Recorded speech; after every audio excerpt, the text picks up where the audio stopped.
ঘুম থেকে উঠতে বেশ দেরি হয়ে গেছে শুভ্রার। প্রায় 11টা বেজে গেছে। শাশুড়ি কি না কি বলবে ভেবেই মুখটা কালো হয়ে গেল শুভ্রার।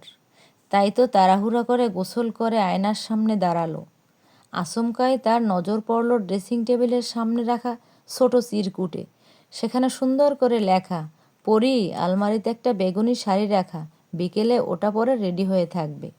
চিরকুটটা পরে শুভ্রা বারবার বিড়বিড়িয়ে বলল, পরি? তার মতো অসুন্দর মেয়েকেও কেউ পরি বলে ডাকবে? তা তার ভাবনার অতীত। কি মনে করে শুভ্রা আয়নার দিকে নিজেকে দেখলো বারবার। কই না তো। ওই তো মুখে বড় বড় ব্রণ, মাথায় পাতলা চুল, দেহটাও বেশ মোটা। কোনো দিক দিয়েই তো তাকে নিজেকে পরি মনে হচ্ছে না।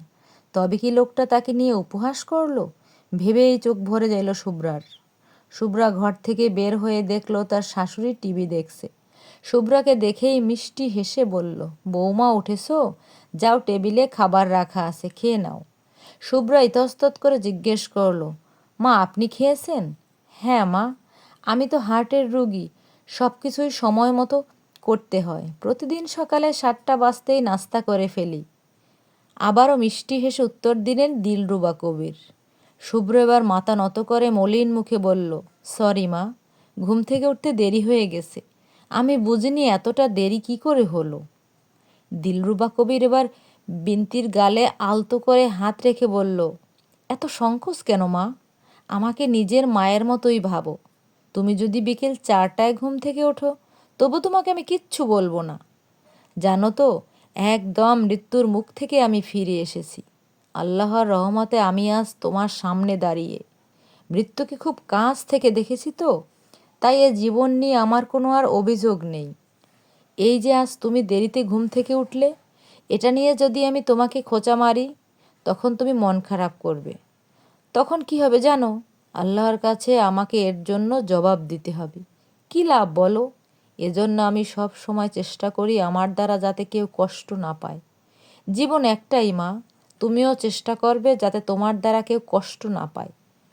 কিন্তু তাই বলে আবার অন্যায় মেনে নিবে না।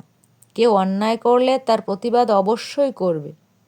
তাতে সে যদি কষ্টও পায় তবুও তার ধার ধারবে না। বুঝেছো পরিমা? শাশুড়ির কথায় প্রসন্ন হল শুভ্র।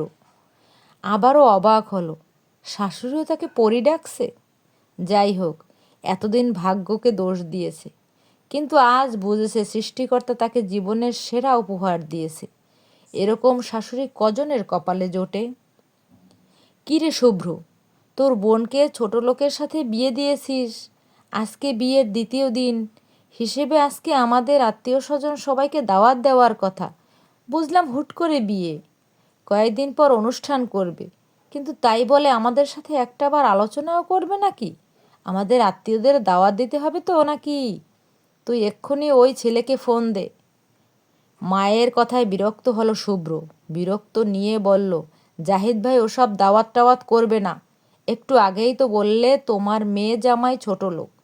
তোমাদের মাথায় বোঝাটা যে নেমেছে এটা নিয়ে শুক্রিয়া করো।